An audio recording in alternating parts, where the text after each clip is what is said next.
حضور علیہ السلام نے فرمایا اپنے صحابہ نو، صحابہ یا رسول اللہ صلی اللہ علیہ وسلم حکم فرمایا صحابہ لوگاں وچوں بدترین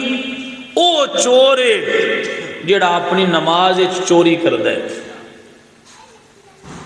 لوگاں وچوں بدترین او چور ہے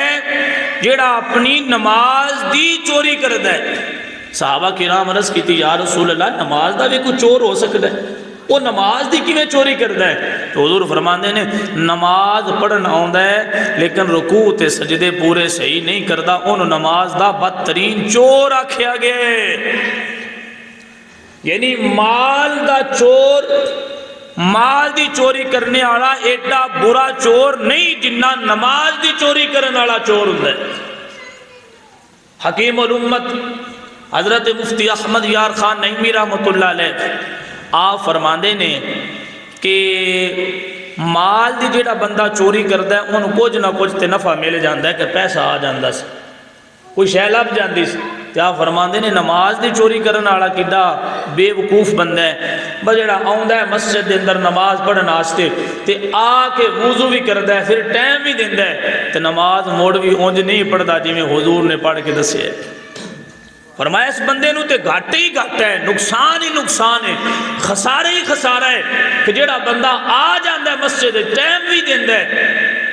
تو او ثواب دی بجائے گناہ لے کے مسجد چوں نکل رہا ہوندا ہے، اونوں ثواب نماز پڑھن دا نہیں ملدا، الٹا وعید دا او سبب بن جاندا ہے کہ جڑا حضور فرما رہے ہیں بدترین او چور ہے جڑا نماز چوری کردا ہے۔ وجہ کیا ہے؟ وہ نماز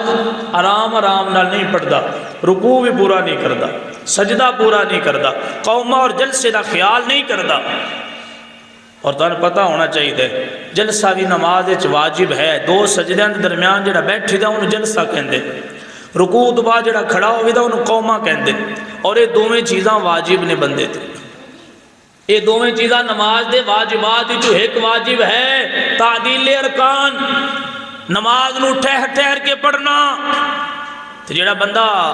سجدے دو سجدے درمیان پورا بیٹھتا نہیں دوسرا سجدہ کر لیندا ہے،